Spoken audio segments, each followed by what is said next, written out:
পরীক্ষা ইতিমধ্যে সকাল 10টা থেকে শুরু হয়েছে। আমরা জয়পুরহাটে এই মুহূর্তে দাঁড়িয়ে আছি জয়পুরহাট মহিলা কলেজের সামনে। আমরা এখানে এসে দেখতে পেয়েছি যে সকাল 10টার মধ্যেই কিন্তু এখানে পরীক্ষা শুরু হয়েছে। অভিভাবকরা এসেছেন এবং অভিভাবকরা তাদের সন্তানদেরকে এই পরীক্ষার সেন্টারে ঢুকে তারা বাহিরে কিন্তু অপেক্ষা করছেন। আমরা যদি একটু আপনাদেরকে ঘুরে ঘুরে দেখাই যে ইতিমধ্যেই কিন্তু এখানকার যারা অভিভাবক আছেন তারা কিন্তু এখানে দাঁড়িয়ে আছেন ফুল হাতে নিয়ে, এবং তাদের সন্তানদেরকে তারা কিন্তু এই পরীক্ষার হলে প্রবেশ করিয়েছেন এই জয়পুরহাট মহিলা সরকারি কলেজে। আমরা যদি একটু জানিয়ে রাখি যে এই যারা বিশেষ করে আজকে যারা পরীক্ষা দিচ্ছে তাদেরকে কিন্তু পরীক্ষার্থীদের মাঝে বিভিন্ন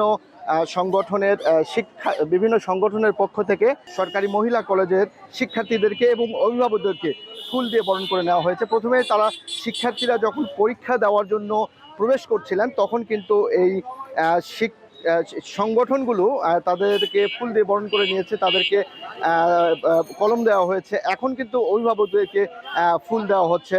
আমরা যদি একটু জানিয়ে রাখি যে এখানকে যারা অভিভাবকরা দাঁড়িয়ে রয়েছেন, বিশেষ করে আজকে কিন্তু প্রচণ্ড রোদ, এই রোদে তারা অপেক্ষা করছেন তাদের সন্তানদের পরীক্ষা ভালো যাতে করে দিতে পারে সেই বিষয়টি দেখার জন্য। আমরা একটু জানিয়ে রাখি যে জয়পুরহাটে ইতিমধ্যেই আমরা 25টি কেন্দ্রে এবার মোট পরীক্ষার্থী পরীক্ষা দিচ্ছেন 9,330 জন।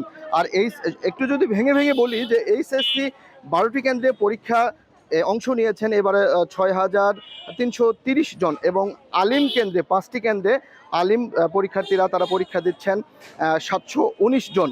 আর একটু বলে রাখি যে বিএমটি শাখার পক্ষ থেকে 6টি কেন্দ্রে এখানে পরীক্ষার্থী অংশ নিয়েছেন 2,150 জন।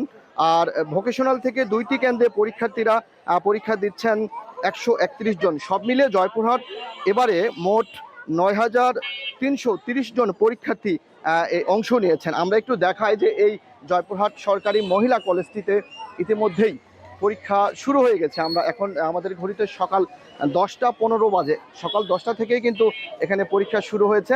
আমরা যদি আপনাদেরকে একটু জানিয়ে রাখি যে এই সরকারি মহিলা কলেজে সকাল থেকেই শিক্ষার্থীরা এসেছেন এবং অভিভাবকরা ভিড় করছেন। আমরা ইতিমধ্যে আপনারা দেখতে পেলেন যে অভিভাবকরা তাদের সন্তানদের পরীক্ষার জন্য এখানে অপেক্ষা করছেন। এই ছিল জয়পুরহাটের পরীক্ষার্থীদের সর্বশেষ খবর। Abdullah Al Mamun, star news, Joypurhat.